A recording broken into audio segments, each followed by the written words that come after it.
would be helpful. Yeah, I would be happy to do that. I think we can absolutely do that. Sure. And just as an example, to what we're just talking about. So 2 weeks ago we received zero vaccine, and last week we received 900 first dose, and those 900 first doses were administered last week, all of them. So I understand people's frustration, and I understand that it's not going fast enough. And at the same time, we have had very little visibility as to how many vaccines we're receiving from 1 week to the next. And it's, as you say, very difficult for us to plan. And we knew we would receive 500 prime doses, hence why we had this clinic schedule. And unfortunately, now it's a weather issue, and we have to postpone those. And so that's led us to really think through also our strategy, because we are left in a pinch a bit, which is so we don't have a lot of time to plan. Usually we're notified on Thursday on how many doses we'll get for the next week, and those doses are not making it to us before Tuesday or possibly Wednesday. And so our goal has always been, if I know I'm going to receive whatever amount, I really want to administer this amount as soon as I have doses and not sit on any.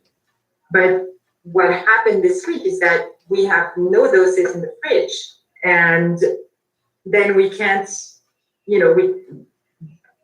can't hold those clinics. So this is kind of we're trying to find a balance between being extremely proactive, which I think is what we've been doing to date, and maybe kind of holding off a little bit so that we're also not disappointing people. And to tell you the truth, creates way much work for the team, because we schedule people and then having to postpone a clinic is absolutely tremendous, the amount of work that it takes to make sure that everybody has been notified and that they know when to come back. So I understand that people are frustrated, and we are too.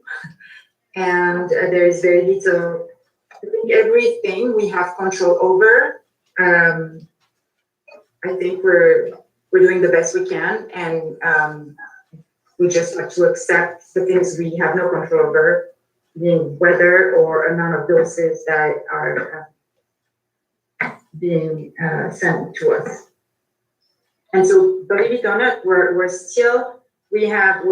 we have second dose clinic that are scheduled for this week, and at this time, I know I can do the clinic tomorrow. I don't know yet if I can do the clinic on Thursday or on Friday. And the reason why I can do the clinic tomorrow is because of the wonderful partnership we have with Samaritan that has been really scrambling across their system to help us make the second dose clinic scheduled for tomorrow happen. So more to come, and of course we'll let people know as soon as we know more.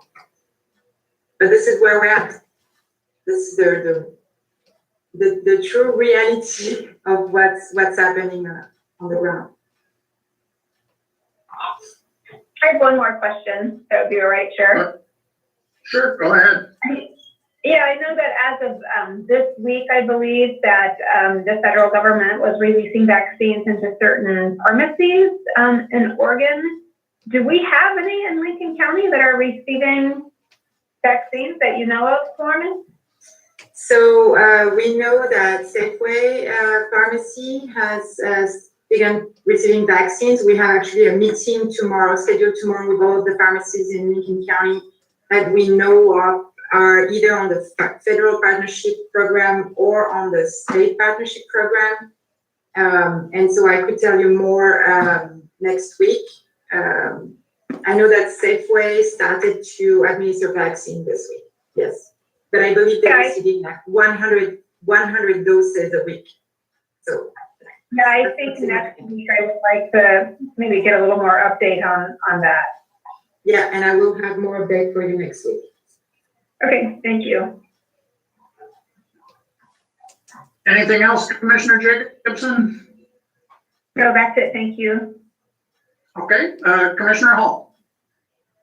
No further questions, certainly, I know it's frustrating for staff, creates, monumental logistical problems that we wish they didn't have to deal with. And I know the public, after so many months of delays, is frustrated, but truly, the weather is something that is absolutely out of our control. And here on the balmy but damp Oregon coast, we've been spared, but I just recently saw something like 70% of the country is under cover of snow right now. And that is, it's, as Florence said, this is something that is truly not in our control.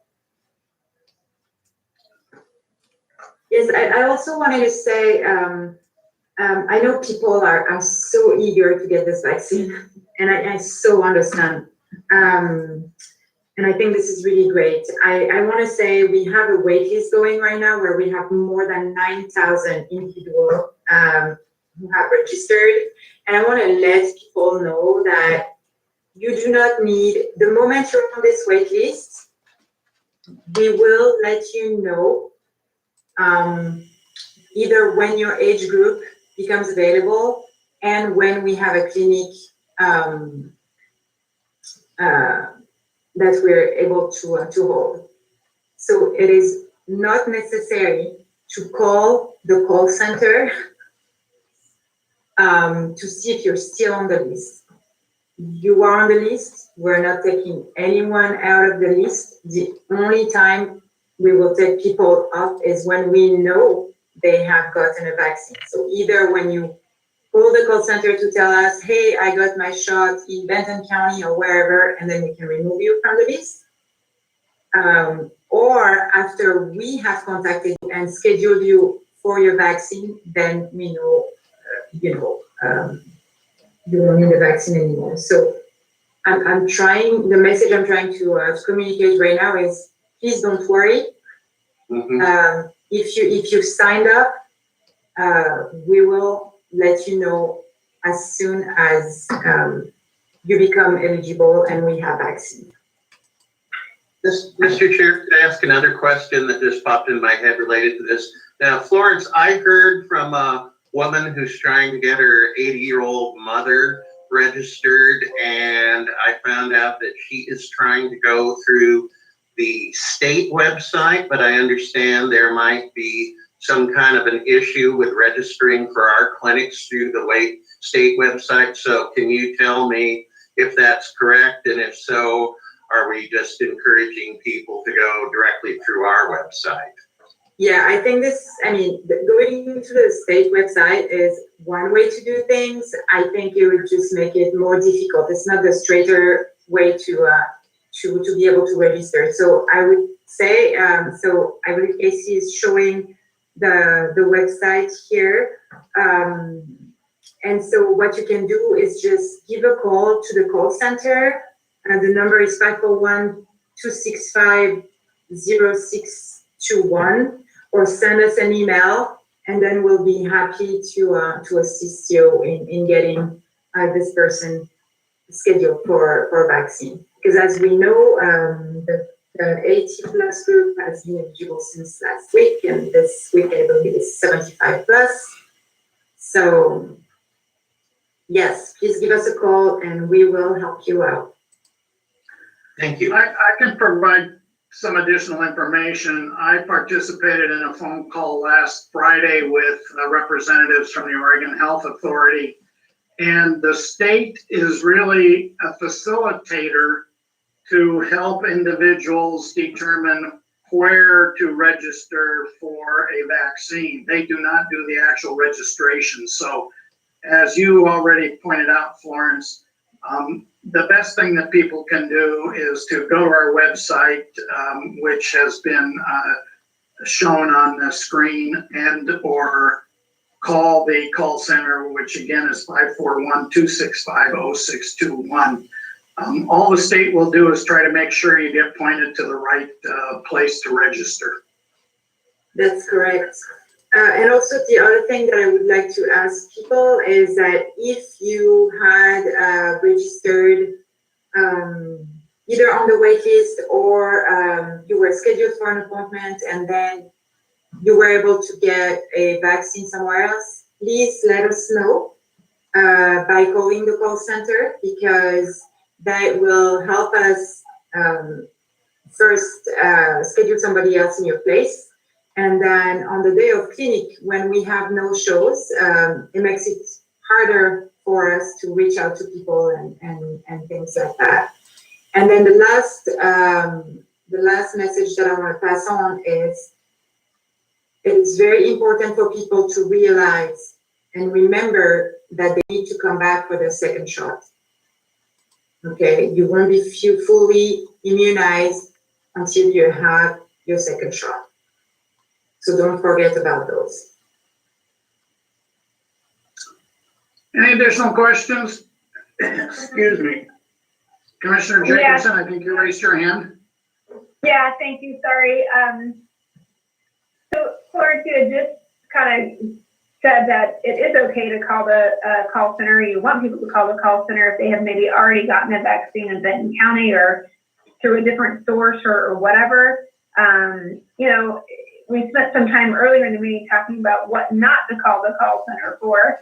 What are some of the other reasons you do want people to call? I'm assuming a change in contact information, obviously you'd want to update. Is there other reasons that they would need to call in?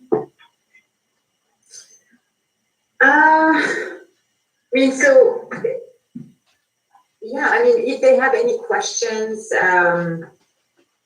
about the vaccine itself and they don't have any other way to get information, they're welcome to call the call center. I think if people are wondering if they can receive the vaccine, just for health reason, I would encourage them to first contact their healthcare provider if they have one, rather than the call center, because if they call the call center, this is what we're gonna ask them to do. If they do have access to the website, there is a lot of information on our website, the Lincoln County website, under the COVID-19 vaccine pages, where people can find out about who is eligible, how to sign up on the wait list, where are the vaccine clinics, if people have transportation needs, and so on. There is a lot of information on the website that people can peruse, and then if that brings up questions for them, then at all costs, please call the call center. People can also email us at the Lincoln County call center email if they have any questions. Thank you, that's it for me. Okay. Anything additional, Commissioner Hall? No, thank you, Mr. Chair. All right, I have a couple of questions on this last slide that we saw that showed the doses and the clinics. Yeah, that one. Help me, Lakeview, am I missing something? Well, so no, you're not missing anything. Maybe there is too much information, but we have some long-term care facilities and skilled nursing facilities get their resident and staff vaccinated. So Lakeview is one of them. Ocean View is another one. Okay, so that's first doses for them 28 days ago. So we need to ensure second doses, and I know we have to postpone some of them as well until next week. okay. So that's a senior care center. Yes. Okay, might be helpful to provide a little clarification on that in the future, but that answers that question. Then going on down, it talks about getting 1,200 prime doses, 900 going to the county and 300 to the Lincoln Community Health Center. I believe that's our federally qualified health center. So is the county getting 1,200? or are part of the 900 being distributed to some of our partners? So that's a good question. So I would say this is information we received today from the Oregon Health Authority. I will have the exact allocation on Thursday. So I would say that this might be what we will receive moving forward, but I'm unsure, okay? Until I really see the allocation on Thursday. But what that means is that 900 of those doses are gonna come to the public health department, and then the FQHCs are gonna receive 300, but what they decided to do is that they're gonna put it back in the Lincoln County pool of vaccines so that we can run the vaccination clinics the way we have. We've always pulled all the vaccine together, and we're gonna just continue doing this. So yes, according to that statement that we received today, it is telling us that we should anticipate 1,200 prime doses starting next week. Okay. Well, I think the bottom line is that there'll be 1,200 doses, and that'll give us 1,200 opportunities to get shots in arms. So, key factor in my mind. All right. Any other questions or comments on the COVID report?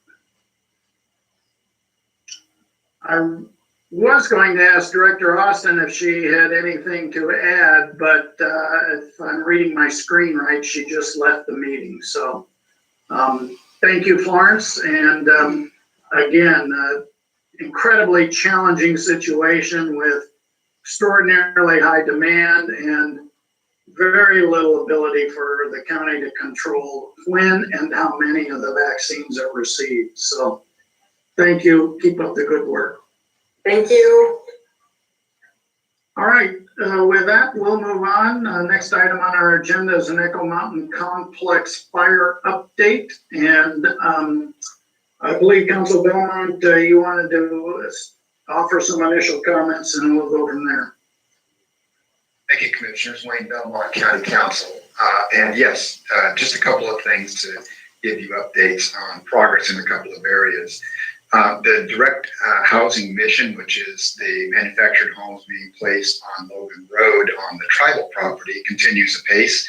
I did receive some photos from last Friday, which I will be forwarding to Casey Miller, that showed the progress on preparation of that site. Looks like utilities are in place for a number of the units, but they continue to put in the underground construction of sewer and water connections.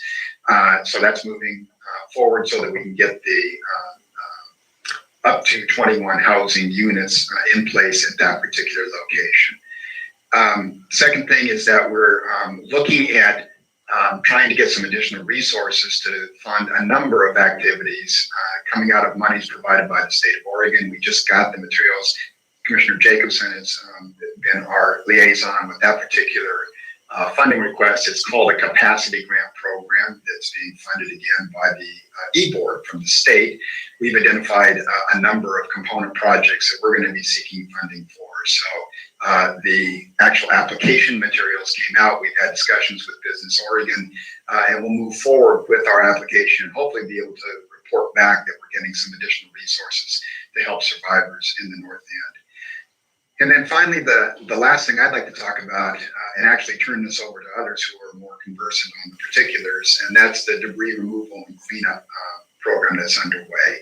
And I think if I'm reading who's attending, I think that Paul Seitz is here as well as Roy Kenyon, who can give us some specific boots on the ground update. And then Casey Miller will come in at the end of that, and we're going to take this opportunity to have him present some information on our website. We've got an incredible amount of information, especially on North Licking County rebuilds, that portion of our website. We want to make sure that folks are realizing that that information is there and accessible, and it gives a great deal of insight into what's going on in North County. So with that, I'll turn it over to either Paul or Roy to start with.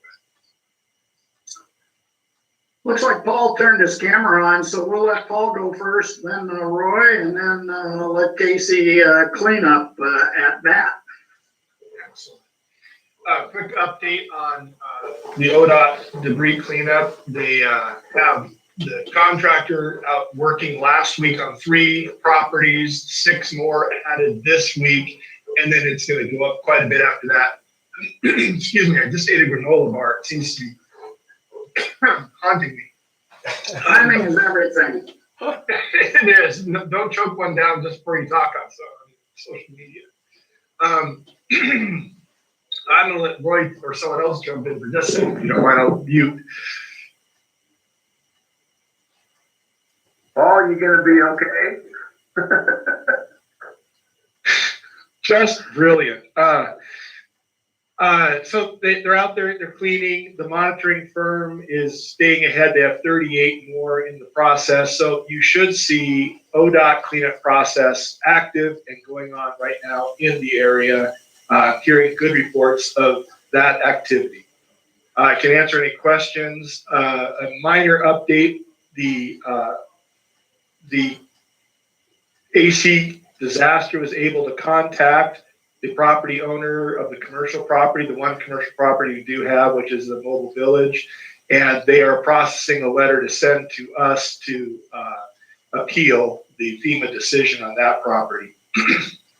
And they got all their information from the property owner last week, so we should see a letter from them to our board sometime soon.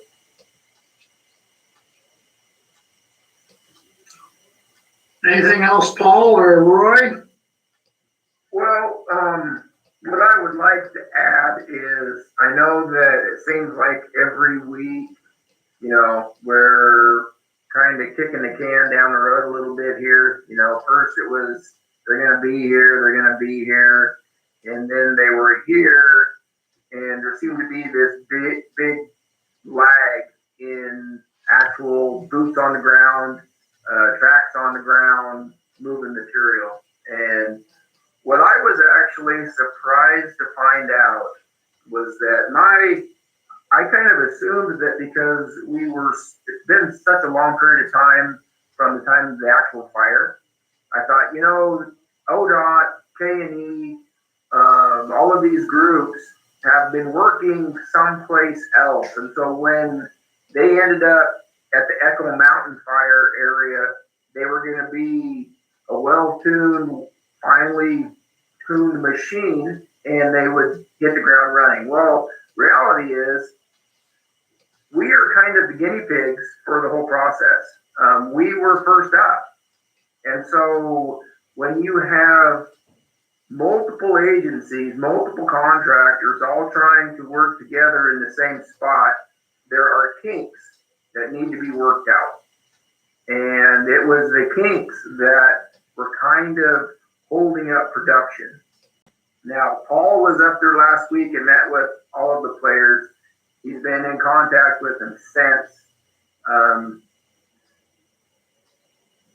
Things are starting to now line up like they should have been in the beginning. And so I'm hoping that the next report we give next week, we will be able to say we have, 10, 15 cleaned up with another 20, 30, in line. So I think what we're going to see is this exponential growth of production from this point on.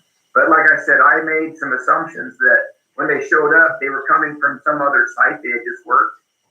That wasn't actually the case. We were first in line, which is good to be first. But because we were first, there was some technical issues. There was some misunderstandings. There were just some things that needed to be worked out, and we're beyond that now. So, like I said, I would like to be able to report next week that things really are moving along, and I'm hoping that that is the case. If I can just add, I've told Anna Henson from ODOT, who I believe is going to come before your board one of the next few meetings. You'll invite her next week. Excellent. And so I've given her a heads up that you will, but I want to give you a kudos, or her a kudos in front of you to say a lot of that running the front and keeping it going has been her. She's been doing a fantastic job of making sure this is going and going right, and has put in phenomenal amount of effort, and it shows because it's starting to turn the corner. So just a comment. Thank you for that. Before I move on to Casey, I'll give commissioners an opportunity to offer any thoughts or questions. Commissioner Hall, your microphone went green first. No particular questions. Appreciate the update. Certainly I've heard, and I imagine my fellow commissioners have heard, frustrations from people and wondering why the delays, but it sounds like there are explanations for it, and hopefully we are going to see that exponential progress that Roy is hopefully forecasting. And Roy, thank you for some light of hope. Thanks. Okay, thank you. Commissioner Jacobson. Yeah, I am really frustrated with this process, and I know that is not anything to do with Roy or Paul, because they are just the messengers and liaisoning with the state. It's a state-led process, but I think it's incredibly frustrating. When we heard they were going to start cleaning up in December, and now here it is February. So I would actually like the ODOT director to be on one of our calls in the near future. While I appreciate Anna and she's been on our calls, I think it's important for the director to understand what is happening. I think the fact that we are the first, which I was not aware of either, means that we have an additional responsibility that that ODOT fixes not just for us, but fixes this process for other people. So I would actually like to see if we can get someone a little higher up in ODOT here, get their attention, build the relationship, because the other thing too is we have not actually really started cleaning property yet. So by next week, there could be another issue. And then additionally, there could be issues we encounter as we do this. And I think it's important to establish that connection and have that, have an ability to have an ongoing dialogue. Good point. We'll have to agree. Anything else? Okay, we'll move to Casey.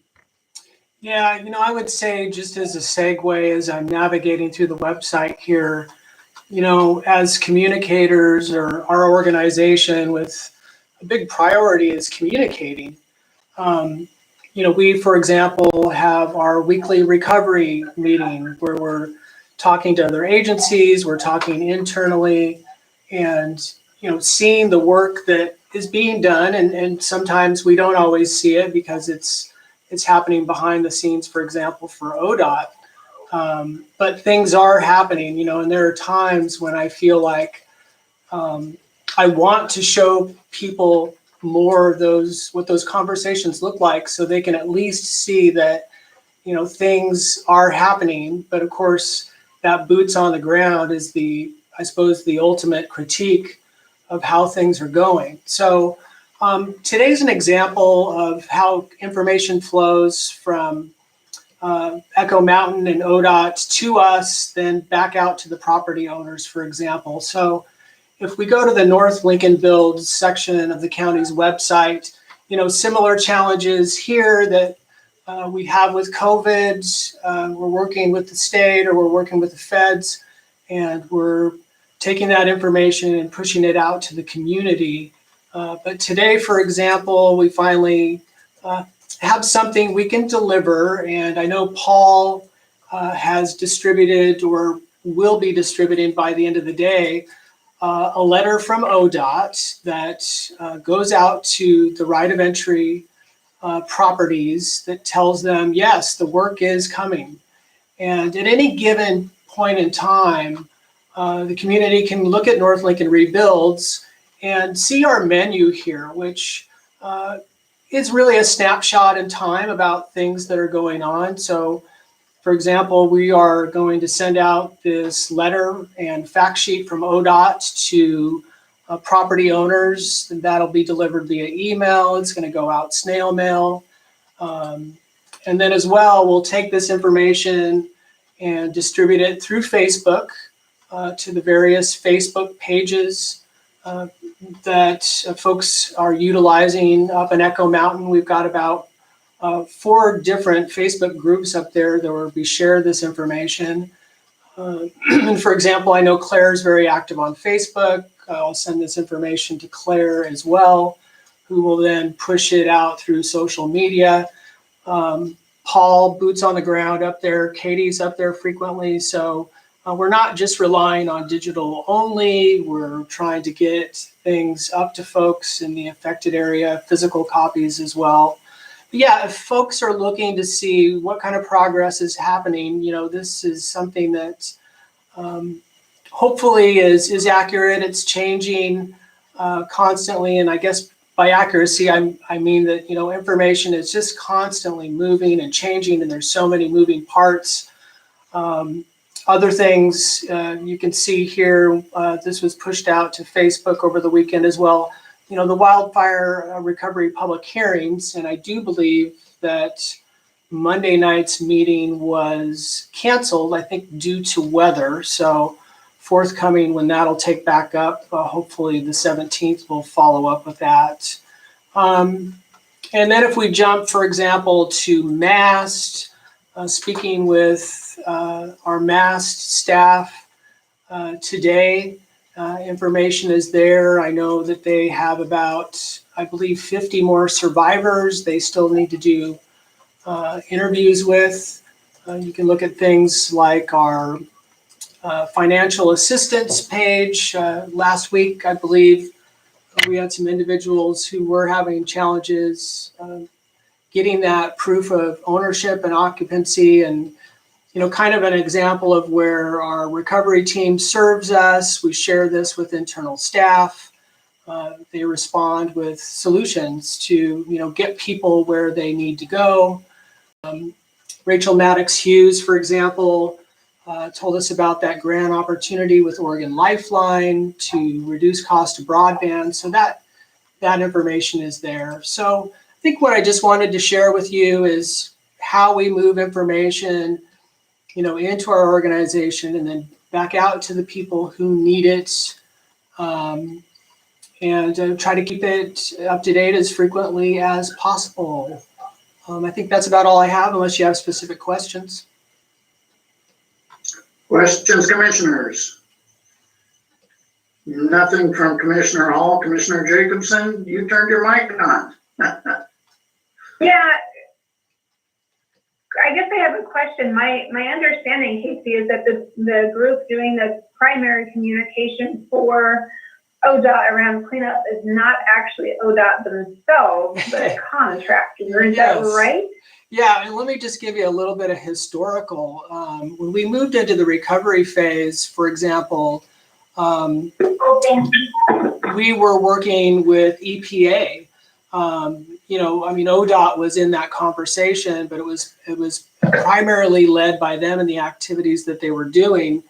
When ODOT took over the process of step 2 or phase 2, weekly I was on the debris management task force calls where I was talking to other PIOs at other counties, interfacing with ODOT's public information officers. And yeah, at some point, ODOT handed this work off, at least in my practical experience, to a contracted PIO. And yeah, it's a little bit of whereas I feel that, for example, the person I'm working with is pretty tied in, it does seem to be a little extra degree of separation than actually working with the ODOT individuals themselves.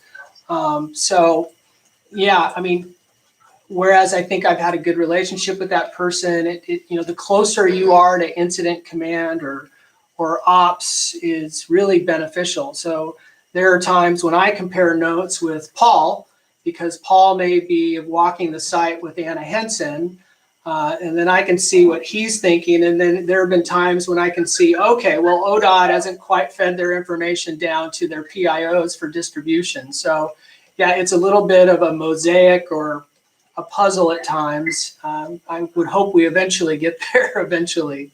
But yeah, it's been sort of an interesting turn for them to kind of farmed it out to somebody else.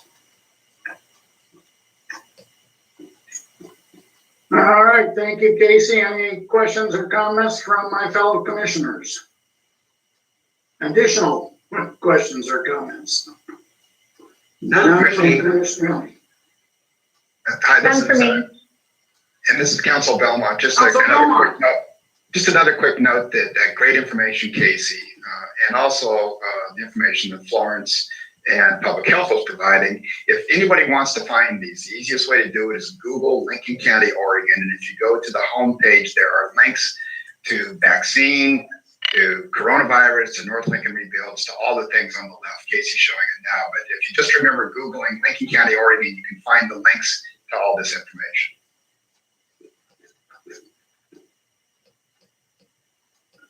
All right. Anything else on the Echo Mountain situation? All right, we move on to, excuse me, go ahead. No, just saying nothing more. We'll move on to commissioner reports, and let's let Commissioner Jacobson go first.